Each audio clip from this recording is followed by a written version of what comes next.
आप सभी का मातृ स्टडी पॉइंट में बहुत बहुत स्वागत है। फ्रेंड्स, इन दिनों व्यस्तता के कारण काफ़ी दिनों से कोई वीडियो आपके लिए मैं नहीं ला पाया, इसके लिए मैं क्षमा प्रार्थी हूँ। लेकिन अब चूँकि 24 अक्टूबर को यूपीपीसीएस, उसके पहले जूनियर एडेड विद्यालय में शिक्षकों की भर्ती और आगे की परीक्षाओं को देखते हुए बहुत ही सारगर्भित समसामयिक घटना चक्र का जो पॉइंटर आया है उसे लेकर के मैं आपके समक्ष उपस्थित हूँ। इसे एक ही वीडियो में तो संपूर्ण को कवर करना संभव नहीं है, इसलिए इसके कुछ पार्ट्स में मैं आप लोगों को सारे प्रमुख जो तथ्य हैं उनसे अवगत कराना चाहता हूँ। और मेरी कोशिश है कि यह वीडियो जो है आपके लिए अधिक से अधिक लाभप्रद हो, तो इसे आप लोग पूरे मनोयोग से देखिए, बार बार देखिए, क्योंकि इससे परीक्षा में बहुत सारे तथ्य जो हैं वो आपको देखने को मिलेंगे। तो आइए शुरू करते हैं। अभी ये प्रथम पार्ट में हम राष्ट्रीय घटनाओं को देखते हैं और यह बहुत ही शार्ट नोट्स के रूप में है और इसमें केवल महत्वपूर्ण तथ्यों को ही संकलित किया गया है। तो मैंने इसे पढ़ा और मुझे लगा कि ये बहुत ही उपयोगी है, महत्वपूर्ण है, तो इसलिए मैं इसे आप लोगों के साथ भी शेयर करना चाहता हूँ। तो सबसे पहले है कि उच्च क्षमता के सौर फोटोवोल्टेइक मॉड्यूल्स में गीगावाट स्तरीय उत्पादन क्षमता प्राप्त करने के उद्देश्य से केंद्रीय मंत्रिमंडल द्वारा अनुमोदित उत्पादन संबद्ध इंसेटिव पीएलआई योजना है। तो इसका नाम क्या है? National programme on high efficiency solar PV modules. और इसके साथ ही यह भी तथ्य पूछा जा सकता है कि यह योजना कब शुरू की गई, कब लॉन्च की गई। तो 7 अप्रैल 2021 को यह योजना जो है लॉन्च की गई। अगला तथ्य है कि भारत में लिंग आधारित संकेतकों के संकलन के रूप में women and main in India 2020 नामक रिपोर्ट जारी करने वाला मंत्रालय है। तो यह सांख्यिकी एवं कार्यक्रम कार्यान्वयन मंत्रालय जो है भारत सरकार का, वह women and main in India 2020 नामक रिपोर्ट जारी करता है और यह रिपोर्ट इस बार मार्च 2021 में जारी की गई थी। Women and main in India 2020 नामक रिपोर्ट के अनुसार वर्ष 2021 में भारत की अनुमानित जनसंख्या है, तो कितनी जनसंख्या है? 136.13 करोड़, जिसमें महिलाओं का जो प्रतिशत है वह 48.65% महिलाएं हैं। तो जैसा कि आप जानते हैं कि 2020-21 में जनगणना होने वाली थी, लेकिन कोविड-19 की वजह से इसे पोस्टपोन कर दिया गया। तो जो यह सांख्यिकी एवं कार्यक्रम कार्यान्वयन मंत्रालय है, इसने women and main in India 2020 नामक रिपोर्ट जारी की और उसके अनुसार भारत की जो जनसंख्या है इस समय 136.13 करोड़ पॉपुलेशन का अनुमान लगाया गया है। दुर्लभ लोगों के लिए राष्ट्रीय नीति 2021 national policy for rare diseases 2021 को मंजूरी देने वाला मंत्रालय है। तो यह केंद्रीय स्वास्थ्य एवं परिवार कल्याण मंत्रालय है। 2 हरित ऊर्जा कुशल शहर वाला देश का पहला राज्य तो यह बिहार है। और अगला तथ्य उसी से है कि राजगीर और बोधगया, ये दोनों जो हैं ये 2 हरित ऊर्जा कुशल शहर होंगे बिहार राज्य में। 30 मार्च 2021 को भारत के स्वास्थ्य क्षेत्र में निवेश के अवसर नामक शीर्षक से रिपोर्ट जारी की गई है। तो यह नीति आयोग के द्वारा ऐसी रिपोर्ट जारी की गई है। ग्रामीण क्षेत्रों में प्रत्येक परिवार को 10 रुपये प्रति बल्ब की वहनीय दर से उच्च गुणवत्ता के एलईडी बल्ब प्रदान करने हेतु ग्राम उजाला योजना, याद रखिएगा, यह तथ्य कई तरीके से पूछा जा सकता है। यह भी पूछा जा सकता है कि यह कौन सी योजना है जिसमें प्रत्येक परिवार को 10 रुपये प्रति बल्ब की वहनीय दर से एलईडी बल्ब प्रदान किया जाएगा। तो उस योजना का नाम होगा ग्राम उजाला योजना। और यह योजना कहाँ से शुरू की गई? तो यह वाराणसी से शुरू की गई। और कब शुरू की गई? तो 24 मार्च 2021 को शुरू की गई। और यह भी पूछा जा सकता है घुमा के कि इसमें प्रति बल्ब की कीमत क्या है? तो 10 रुपये है। तो यह तथ्य जो है इससे 4 या 5 प्रश्न बन सकते हैं, या इसमें एक प्रश्न पूछ सकता है कि इसमें कौन से विकल्प सही हैं। तो इसलिए यह बहुत ही महत्वपूर्ण है। ग्राम उजाला योजना के तहत उच्च गुणवत्ता के एलईडी बल्बों का वितरण किया जाएगा किस कंपनी के द्वारा? तो यह है CESL, convergence energy services limited द्वारा। ग्राम उजाला योजना पूर्णतः वित्त पोषित है। तो किसके द्वारा वित्त पोषित है? कार्बन क्रेडिट्स द्वारा। कार्बन क्रेडिट्स द्वारा यह योजना वित्त पोषित है, जो कि एक जिसमें जो विकसित देश हैं वह भी अनुदान देते हैं, और कार्बन क्रेडिट जो विकासशील देश हैं वह कार्बन क्रेडिट जो है उसे वह सेल कर सकते हैं, अर्थात वो ऊर्जा का जो प्रकृति के लिए नुकसानदायक हैं ऐसी गैसों का उत्सर्जन वह कम करते हैं और इसके बदले में कार्बन क्रेडिट वो प्राप्त करते हैं। तो इसी के द्वारा, कार्बन क्रेडिट के द्वारा यह योजना जो है पूर्णतः वित्त पोषित है। ग्राम उजाला योजना के प्रथम चरण में जिन क्षेत्रों में 1.5 करोड़ एलईडी बल्बों का वितरण किया जाएगा वे हैं। इसमें आपको पूछ सकता है कि किस शहर में वितरण नहीं किया जाएगा, तो इस दृष्टि से यह तथ्य भी महत्वपूर्ण है। तो जान लीजिए कि 5 क्षेत्र हैं जिनमें बिहार का आरा जिला है, उत्तर प्रदेश का वाराणसी जिला है, विजयवाड़ा जो है आंध्र प्रदेश का जिला, नागपुर महाराष्ट्र का और पश्चिमी गुजरात के कुछ गांवों में इसका वितरण जो है किया जाएगा। यह ग्राम उजाला योजना जो है इन 5 क्षेत्रों में लागू की गई। 30 मार्च 2021 को केंद्रीय शिक्षा मंत्रालय द्वारा वर्चुअल माध्यम से आनंदम द सेंटर फॉर हैप्पीनेस का उद्घाटन किया गया है। कहाँ किया गया है? तो ये IIM जम्मू में, Indian institute of management Jammu में आनंदम द सेंटर फॉर हैप्पीनेस का उद्घाटन किया गया है। भारत सरकार के शिक्षा मंत्रालय द्वारा नई दिल्ली में शहीद भगत सिंह स्मारक का उद्घाटन किया गया। तो शहीद दिवस के दिन 23 मार्च 2021 को इसका उद्घाटन किया गया। जम्मू एवं कश्मीर प्रशासन द्वारा रतले जल विद्युत परियोजना, याद रखिएगा कई तरीके से तथ्य पूछा जा सकता है कि रतले जल विद्युत परियोजना कहाँ है, तो जम्मू कश्मीर में है। कार्यान्वयन के लिए जिस संयुक्त उद्यम कंपनी के निगमन को मंजूरी दी गई है वह है रतले जल विद्युत ऊर्जा निगम। तो यह कब मंजूरी दी गई? 17 मार्च 2021 को दी गई। और यह योजना कहाँ है? तो जम्मू कश्मीर में है। यह रतले जल विद्युत परियोजना स्थित है जम्मू कश्मीर के किश्तवाड़ जिले में चिनाब नदी पर। तो यह भी पूछ सकता है कि किस नदी पे है, किस जिले में है, तो ये सारे तथ्य आप ध्यान रखिएगा कि जम्मू कश्मीर में चिनाब नदी जो कि किश्तवाड़ जिले में है। झारखंड सरकार ने कुपोषण से निपटने के लिए यह अभियान शुरू किया है। तो एक समर नाम का अभियान शुरू किया गया है। इसका फुल फॉर्म देख लीजिए, strategic action for alleviation of mall nutrition and anaemia reduction, इसका फुल फॉर्म है। समर कहाँ शुरू हुआ है? झारखंड में। भारत का सबसे बड़ा तैरता हुआ सौर संयंत्र जिसकी क्षमता कितनी है? 100 मेगावाट है। यह भी पूछ सकता है कि इस तैरते हुए सौर संयंत्र की क्षमता कितनी है? तो 100 मेगावाट। कहाँ स्थापित किया जाएगा? रामागुंडम तेलंगाना में। अमेरिका में इस भारतवंशी को white house military of WHMO जिसे कहते हैं का निदेशक नियुक्त किया गया है। तो माजू वर्गीज को भारत सरकार के प्रधान वैज्ञानिक सलाहकार के कार्यालय द्वारा अपने अपशिष्ट से संपत्ति मिशन के तहत लॉन्च किया गया जो कार्यक्रम है स्वच्छता सारथी फेलोशिप। संयुक्त राष्ट्र की सहायक महासचिव के रूप में नियुक्त किया गया। किन्हें? लिजिया नोरोना, ये भारतीय अर्थशास्त्री हैं, इन्हें संयुक्त राष्ट्र की सहायक महासचिव के रूप में नियुक्त किया गया है। 22 फरवरी 2021 को जॉर्जिया के नए प्रधानमंत्री कौन बने हैं? तो इराकली गरिबाश्विली बने हैं। 4 फरवरी 2021 को प्रधानमंत्री नरेंद्र मोदी ने चौरा चौरी शताब्दी समारोह का उद्घाटन किया है। कहाँ किया है? गोरखपुर उत्तर प्रदेश में। गोरखपुर उत्तर प्रदेश में चौरी चौरा घटना घटित हुई थी।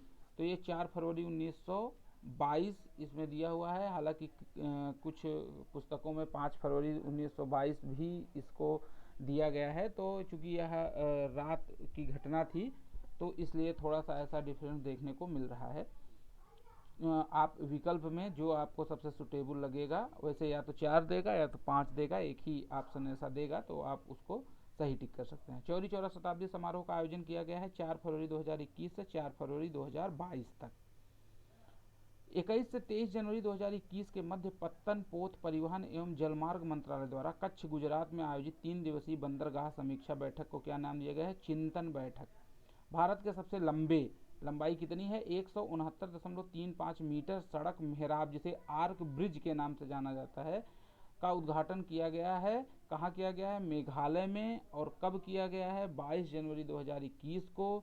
लंबाई कितनी है? 169.35 मीटर। तो याद रखिए कि डेट तो जनरली नहीं पूछता है, लेकिन कहाँ पे किया गया? तो मेघालय में। और लंबाई जरूर याद रखिएगा कि 169.35 मीटर।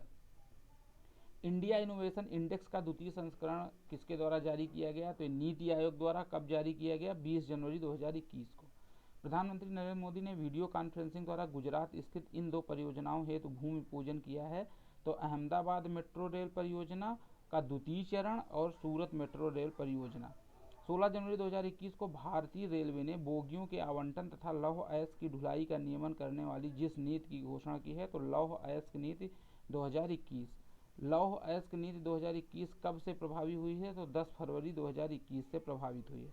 15 जनवरी 2021 को प्रधानमंत्री कौशल विकास योजना का तृतीय चरण, इसका शुभारंभ किया गया है कौशल विकास और उद्यमशीलता मंत्रालय द्वारा।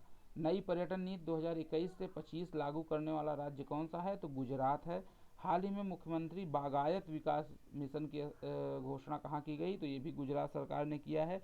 इंडिया इनोवेशन इंडेक्स 2020 में बड़े राज्यों में प्रथम स्थान किसे प्राप्त है, तो यह कर्नाटक को प्राप्त है। और इसमें उत्तर प्रदेश का क्या स्थान है, तो 9वां स्थान है। भारत के सबसे लंबे सड़क मेहराब पुल का निर्माण कहाँ किया गया है, तो यही ऊपर जो क्वेश्चन था कि मेघालय में किया गया है वेहरू नदी पे, तो इसमें नदी का नाम अगर पूछता है तो वेहरू नदी पर इसका निर्माण किया गया है। 15 अगस्त 2022 को भारत की स्वतंत्रता की 75वीं वर्षगांठ के उपलक्ष्य में कार्यक्रमों के आयोजन हेतु भारत सरकार द्वारा लॉन्च पहल क्या है, आज़ादी का अमृत महोत्सव, इसे इंग्लिश में कहते हैं इंडिया @75। 15 अगस्त 2022 भारत की स्वतंत्रता की 75वीं वर्षगांठ के 75 हफ्ते पूर्व, तो यह भी तथ्य याद रखिएगा कि कितने हफ्ते पूर्व, तो 75 हफ्ते पूर्व प्रधानमंत्री नरेंद्र मोदी द्वारा आज़ादी का अमृत महोत्सव नामक पहल को लॉन्च किया गया। कहाँ, साबरमती आश्रम, अहमदाबाद, गुजरात से। आज़ादी का अमृत महोत्सव जारी रहेगा 15 अगस्त 2023 तक। भारत की स्वतंत्रता की 75वीं वर्षगांठ के उत्सव के लिए निर्धारित 5 स्तंभ कौन कौन से हैं, स्वतंत्रता संग्राम, 75 वर्ष पर विचार, 75 वर्ष पर उपलब्धियां, 75 वर्ष पर कार्रवाइयां और 75 वर्ष पर संकल्प। ये 5 स्तंभ हैं, तो इसमें विकल्प दे करके एक कोई नहीं रहेगा और 3 रहेंगे, इस तरीके से पूछा जा सकता है। वह रिपोर्ट जिसके अंतर्गत पुलिस, न्यायपालिका, कारागार और कानूनी सहायता पर भारत के राज्यों की रैंकिंग जारी की जाती है, तो इंडिया जस्टिस रिपोर्ट इसे कहते हैं। इंडिया जस्टिस रिपोर्ट जारी की जाती है टाटा ट्रस्ट द्वारा। इंडिया जस्टिस रिपोर्ट का प्रथम संस्करण जारी किया गया था नवंबर 2019 में। द्वितीय इंडिया जस्टिस रिपोर्ट जारी की गई है 28 जनवरी 2021 को। इंडिया जस्टिस रिपोर्ट के अंतर्गत 18 बड़े और मध्यम आकार के राज्यों जिनकी जनसंख्या 1 करोड़ से अधिक है में प्रथम स्थान किसे प्राप्त हुआ है, तो महाराष्ट्र को, और इसमें अंतिम स्थान जो है वह किसे प्राप्त हुआ है, उत्तर प्रदेश को। तो याद रखिएगा कि 18 जो बड़े एवं मध्यम जिनकी जनसंख्या 1 करोड़ से ऊपर है उसमें पहला स्थान महाराष्ट्र को और अंतिम स्थान जो है उत्तर प्रदेश को प्राप्त हुआ है। इंडिया जस्टिस रिपोर्ट 2020 के अंतर्गत 7 छोटे राज्यों में जिनकी जनसंख्या 1 करोड़ से कम है में प्रथम स्थान त्रिपुरा को प्राप्त हुआ है। इंडिया जस्टिस रिपोर्ट के दूसरे संस्करण के अनुसार भारत में महिला न्यायाधीश कितनी है, तो 29% महिला न्यायाधीश पूरे भारतवर्ष में हैं। वर्ष 2013 में देश के पहले जेंडर पार्क की स्थापना कहाँ की गई थी, तो तिरुवनंतपुरम, केरल में की गई थी। देश भर के दलित एवं वंचित बच्चों को ऑनलाइन कक्षाओं में शामिल होने हेतु स्मार्टफोन उपलब्ध कराने के उद्देश्य से एमआई इंडिया ने अभिनेता सोनू सूद के साथ मिलकर इस नई शिक्षा पहल की घोषणा की, #शिक्षा हर हाथ। 24 जनवरी 2021 को राष्ट्रीय बालिका दिवस के अवसर पर पंख अभियान की शुरुआत कहाँ की गई है, तो ये मध्य प्रदेश सरकार द्वारा की गई है। इसका फुल फॉर्म भी देख लीजिए, पंख का पूछ सकता है। तो इसमें P से है प्रोटेक्शन, A से है अवेयरनेस, N से है न्यूट्रिशन, K से है नॉलेज और H से हेल्थ। ये इसका फुल फॉर्म है। डिजिटल मतदाता पहचान पत्र कार्ड कार्यक्रम ई-इपिक लॉन्च किया गया है, तो ये भारतीय निर्वाचन आयोग द्वारा जारी किया गया है। और कब जारी किया गया है, तो 25 जनवरी जो कि मतदाता दिवस होता है 25 जनवरी 2021 को ई-इपिक लॉन्च किया गया है। इसका फुल फॉर्म भी देख लीजिए कि इलेक्ट्रॉनिक इलेक्टर फोटो आइडेंटिटी कार्ड, ये इसका फुल फॉर्म है। मुजफ्फरनगर उत्तर प्रदेश की जिलाधिकारी सेल्वा कुमारी जे द्वारा लॉन्च एंटी भू माफिया सॉफ्टवेयर का नाम क्या है, धरा।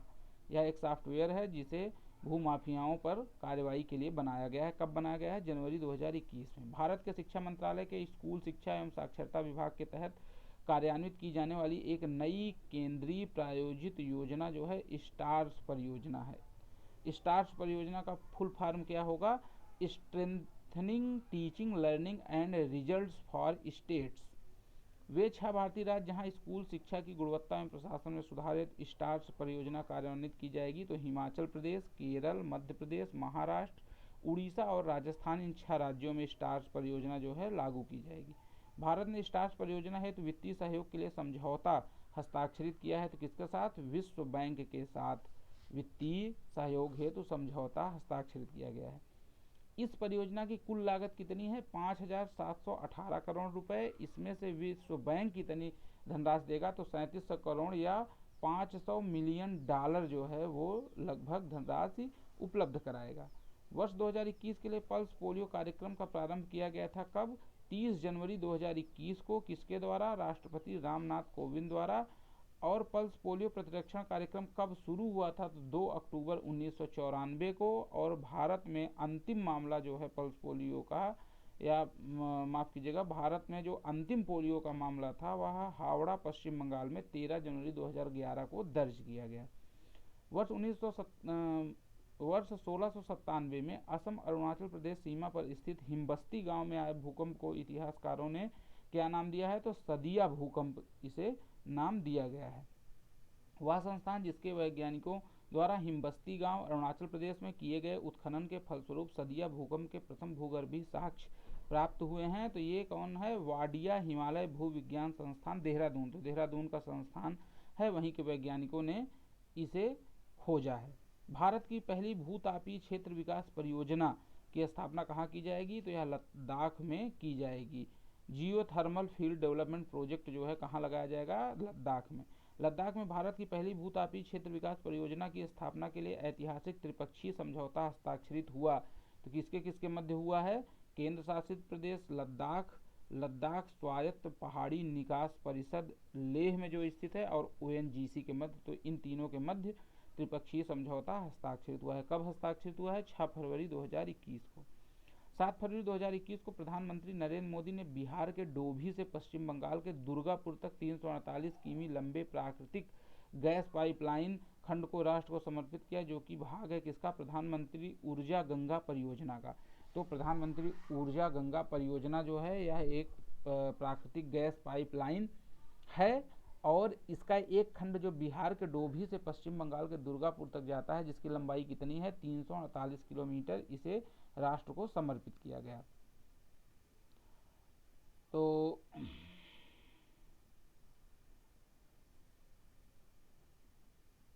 माफ़ कीजिएगा, थोड़ा सा तथ्य जो है, हाँ आगे देखते हैं। प्रधानमंत्री ऊर्जा गंगा परियोजना के तहत पाइपलाइन की कुल लंबाई कितनी है? तो 3,384 किलोमीटर इसकी कुल लंबाई है, जिसका एक खंड 348 किलोमीटर का राष्ट्र को समर्पित किया गया है। IAS, IPS तथा IFS के जम्मू एवं कश्मीर कैडर का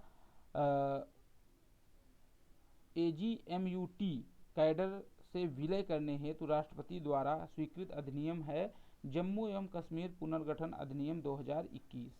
गुरिल्ला जंगल युद्ध जैसे अभियानों के माध्यम से उग्रवादियों, विद्रोहियों आदि से निपटने हेतु गठित CRPF का विशेष बल, जिसमें पहली बार 34 महिला कर्मियों की एक टुकड़ी को भी शामिल किया गया है, तो इसका क्या नाम है? कोबरा। कोबरा जो CRPF का एक दल है, इसमें 34 महिला कर्मियों की एक टुकड़ी को शामिल किया गया है। कोबरा का फुल फॉर्म क्या है? Commando battalions for resolute action, ये कोबरा का फुल फॉर्म है, तो इसे भी याद रखिएगा। असम में राज्य राजमार्गों एवं प्रमुख जिला सड़कों से संबंधित कार्यक्रम, जिसे प्रधानमंत्री नरेंद्र मोदी द्वारा लॉन्च किया गया है, तो असोम माला जो है यह परियोजना है जिसमें राज्य राजमार्गों एवं प्रमुख जिला सड़कों से संबंधित कार्य किए जाएंगे। विज्ञान एवं प्रौद्योगिकी हेतु उत्तराखंड राज्य परिषद तथा राष्ट्रीय विज्ञान संग्रहालय परिषद के मध्य हस्ताक्षरित एक समझौता ज्ञापन के तहत साइंस सिटी की स्थापना कहाँ की जाएगी? देहरादून में। तो यह सीधे भी क्वेश्चन आ सकता है कि साइंस सिटी की स्थापना उत्तराखंड में कहाँ की जाएगी? तो देहरादून में की जाएगी। मंत्रिमंडल की संपूर्ण कार्यप्रणाली को कागज रहित बनाने के माध्यम से कैबिनेट का उद्घाटन करने वाला देश का पहला राज्य कौन है? हिमाचल प्रदेश। तो कैबिनेट का उद्घाटन करने वाला देश का पहला राज्य हिमाचल प्रदेश। इसमें हिमाचल प्रदेश जो है वो कैबिनेट का उद्घाटन करने वाला पहला राज्य बन गया है। बौद्धिक संपदा साक्षरता और पेटेंट के संबंध में जागरूकता के सृजन हेतु भारत सरकार द्वारा लॉन्च अभियान कौन सा है? कपिला अभियान जो है वो भारत सरकार द्वारा लॉन्च किया गया है। कपिला का पूर्ण रूप क्या है? Kalam program for intellectual property literacy and awareness campaign. Govardhan योजना को बढ़ावा देने हेतु एक गोवर्धन एकीकृत पोर्टल लॉन्च किया गया है। कब किया गया? 3 फरवरी 2021 को यह योजना जो है एकीकृत पोर्टल, इस योजना से संबंधित जो है उसे लॉन्च किया गया है। गोवर्धन योजना का पूर्ण रूप क्या है, मतलब इसको कैसे डिफाइन किया जाएगा? तो galvanising organic bio agro resources धन, इसे गोवर्धन कहते हैं। देश में कृषि एवं संबद्ध क्षेत्रों में नवाचार गतिविधियों को बढ़ावा देने के उद्देश्य से आयोजित राष्ट्रीय स्तर का हैकाथॉन है कृतज्ञ। तो ये कृतज्ञ किससे संबंधित है? कृषि एवं संबद्ध क्षेत्रों में नवाचार गतिविधियों को बढ़ावा देने से। ये KRITAGYA का अर्थ क्या है? तो क्री से कृषि, TA से तकनीक और ज्ञा से ज्ञान, तो ये इसका फुल फॉर्म है। क्री से कृषि, टा से टेक्निक या तकनीक और ज्ञा से ज्ञान। भारत के पहले एम्प्यूटी क्लिनिक का शुभारंभ किया गया। कहाँ किया गया? तो ये PGI MER चंडीगढ़ द्वारा। कब किया गया? 1 फरवरी 2021 को भारत के पहले एम्प्यूटी क्लिनिक का शुभारंभ PGI चंडीगढ़ द्वारा किया गया। प्रधानमंत्री स्वास्थ्य सुरक्षा योजना के तहत इतने नए एम्स की स्थापना को स्वीकृति दी गई है। तो 22 एम्स को प्रधानमंत्री स्वास्थ्य सुरक्षा योजना के तहत स्थापना की स्वीकृति दी गई है। वर्ष 1896 में स्वामी विवेकानंद द्वारा प्रारंभ किया गया रामकृष्ण मिशन का मासिक जर्नल, जिसकी स्थापना की 150वीं वर्षगांठ मनाई गई, यह है प्रबुद्ध भारत। तो 1896 में स्वामी विवेकानंद द्वारा प्रारंभ किया गया था। क्या नाम है? प्रबुद्ध भारत। कब किया? इसकी 150वीं वर्षगांठ कब मनाई गई? 31 जनवरी 2021 को। भारत के उच्चतम न्यायालय की कृत्रिम बुद्धिमत्ता आर्टिफिशियल इंटेलिजेंस समिति द्वारा लॉन्च कृत्रिम बुद्धिमत्ता आधारित अनुसंधान पोर्टल है। क्या नाम है इसका? सुपेश। सुपेश का पोर्टल का पूर्ण रूप क्या है, मतलब इसका फुल फॉर्म क्या है? Supreme court portal for assistance in courts efficiency, इसे सुपेश नाम दिया गया है। और इसका फुल फॉर्म जो है supreme court portal for assistance in courts efficiency. तो यह सुप्रीम कोर्ट की जो है दक्षता बढ़ाने से संबंधित पोर्टल है। बीमा संशोधन विधेयक 2021 द्वारा 21 संसद द्वारा पारित किया गया, जिसमें भारतीय बीमा क्षेत्र में प्रत्यक्ष विदेशी निवेश की सीमा को 49% से बढ़ाकर कितने प्रतिशत करने का प्रावधान है? तो 74% करने का। बीमा क्षेत्रों में अब प्रत्यक्ष विदेशी निवेश FDI की सीमा 49 से बढ़कर 74% हो गई है।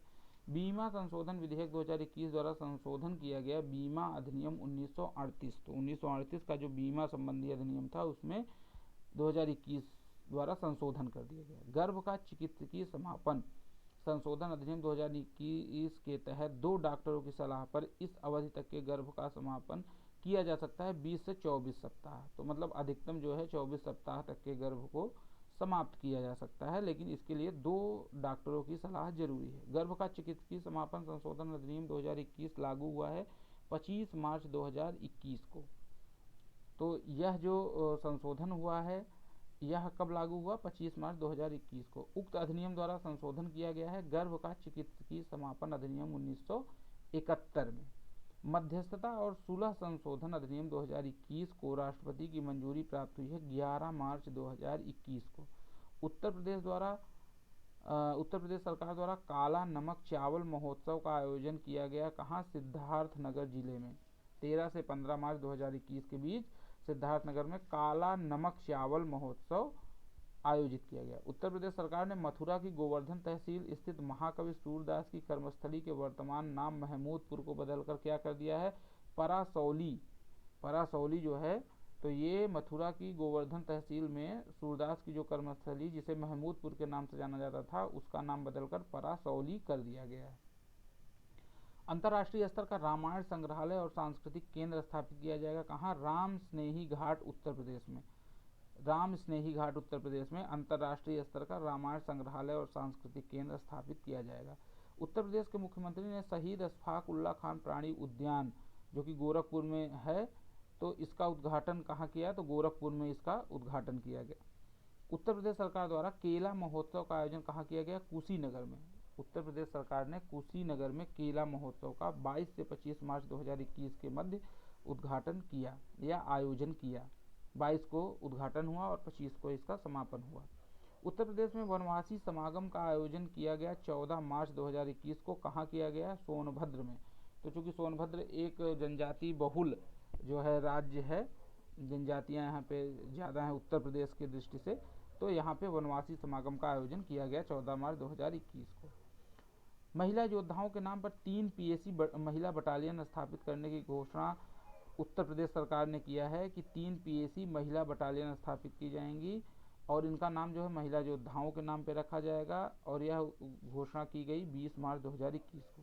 उत्तर प्रदेश सरकार द्वारा प्रस्तावित 3 पीएसी महिला बटालियन का नाम जिन 3 महिला स्वतंत्रता संग्राम सेनानियों के नाम पर होगा वो कौन है? रानी अवंतीबाई लोधी, ऊदा देवी और झलकारी बाई।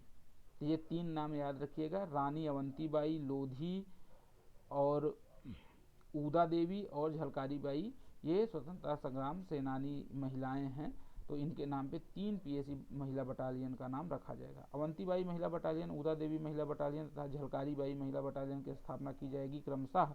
तो अवंतीबाई महिला बटालियन बदायूं में, ऊदा देवी ये लखनऊ में और झलकारी बाई महिला बटालियन गोरखपुर में स्थापित की जाएगी। तो ये मिलाने के लिए भी आ सकता है कि कौन सी बटालियन किस जिले में स्थापित की जाएगी, तो इसे भी याद रखिएगा। उत्तर प्रदेश के मुख्यमंत्री ने किसान कल्याण मिशन के भाग के रूप में Uttar Pradesh farmer producer organisation UPFPO शक्ति पोर्टल लॉन्च किया है। तो कब लॉन्च किया? 21 मार्च 2021 को। कहाँ लॉन्च किया? गोरखपुर में। तो किसान कल्याण मिशन के भाग के रूप में Uttar Pradesh farmer producer organisation शक्ति पोर्टल, तो ये पोर्टल का नाम है, तो पोर्टल का नाम भी याद रखिए। कहाँ लॉन्च हुआ है? तो गोरखपुर में। NTPC लिमिटेड की प्रथम इकाई जिसने अप्रैल 2020 से दिसंबर 2020 के दौरान देश की सभी ताप विद्युत इकाइयों की तुलना में 100.24% उच्चतम प्लांट लोड फैक्टर प्राप्त किया, तो ये कहाँ है? सिंगरौली उत्तर प्रदेश में। इसने जो है सभी ताप विद्युत इकाइयों की तुलना में 100.24% उच्चतम प्लांट लोड फैक्टर प्राप्त किया, सिंगरौली उत्तर प्रदेश में जो NTPC का प्लांट स्थापित है। उत्तर प्रदेश का स्थापना दिवस मनाया गया 24 जनवरी 2021 को। उत्तर प्रदेश सरकार द्वारा प्रतियोगी छात्रों को मुफ्त कोचिंग प्रदान करने हेतु कौन सी योजना लॉन्च की गई है? मुख्यमंत्री अभ्युदय योजना। तो मुख्यमंत्री अभ्युदय योजना का किससे संबंध है? प्रतियोगी छात्रों को मुफ्त कोचिंग प्रदान करने से। कब लॉन्च की गई? यह 15 फरवरी 2021 को। गणतंत्र दिवस परेड 2021 के दौरान सर्वश्रेष्ठ झांकी का पुरस्कार किसे प्राप्त हुआ? उत्तर प्रदेश को। गणतंत्र दिवस अर्थात 26 जनवरी 2021 के दिन जो झांकियां निकाली गईं उसमें सर्वश्रेष्ठ झांकी उत्तर प्रदेश की। लड़ाकू विमानों की आपातकालीन लैंडिंग टेक ऑफ को सुगम बनाने के लिए एक्सप्रेस वे पर 3 हवाई पट्टियों वाला भारत का प्रथम राज्य कौन है? उत्तर प्रदेश। तो उत्तर प्रदेश है जिसके एक्सप्रेस वे पे 3 हवाई पट्टी स्थापित है। तो यहाँ से लड़ाकू विमानों को आपातकालीन लैंडिंग और टेक ऑफ को आसानी से संपादित किया जा सकता है। उत्तर प्रदेश में तीसरी हवाई पट्टी का निर्माण किया गया पूर्वांचल एक्सप्रेस वे, तो ये कहाँ? कूरेभार सुल्तानपुर के निकट जो है तीसरी हवाई पट्टी का निर्माण किया गया है। और जो अन्य 2 हवाई पट्टियाँ स्थित हैं वो कहाँ हैं? आगरा नोएडा यमुना एक्सप्रेसवे पे मथुरा के नज़दीक, आगरा लखनऊ जो लखनऊ आगरा एक्सप्रेसवे है उसमें उन्नाव के निकट ये जो है हवाई पट्टी पहले से 2 एक्सप्रेसवे पे उपलब्ध थी, और तीसरी जो है पूर्वांचल एक्सप्रेसवे में कूरेभार सुल्तानपुर के निकट जो है इसे बनाया गया है। जमीन की धोखाधड़ी रोकने हेतु प्रत्येक जमीन का 16 अंक का यूनिकोड जारी करने का निर्णय लिया गया है उत्तर प्रदेश सरकार ने। उत्तर प्रदेश सरकार ने जमीनों की जो खरीद बिक्री में धोखाधड़ी होती है उसे रोकने के लिए हर जमीन को एक 16 अंक का यूनिकोड जारी करने का निर्णय लिया है। वाराणसी में पर्यटन को बढ़ावा देने के लिए प्रसाद योजना के तहत निर्मित दूसरा क्रूज पोत, प्रथम तो अलकनंदा क्रूज बोट था, तो दूसरा जो प्रसाद नाम का है अलकनंदा के बाद, उसे 30 जनवरी 2021 को वाराणसी पहुंचा यूपी टूरिज्म फेरी। तो वाराणसी में पर्यटन को बढ़ावा देने के लिए प्रसाद योजना के तहत निर्मित दूसरा क्रूज पोत जो 30 जनवरी 2021 को वाराणसी पहुंचा, यूपी टूरिज्म फेरी इसका जो है नाम रखा गया है। यूपी टूरिज्म फेरी को डिजाइन एवं निर्मित किया गया है गोवा शिपयार्ड लिमिटेड ने।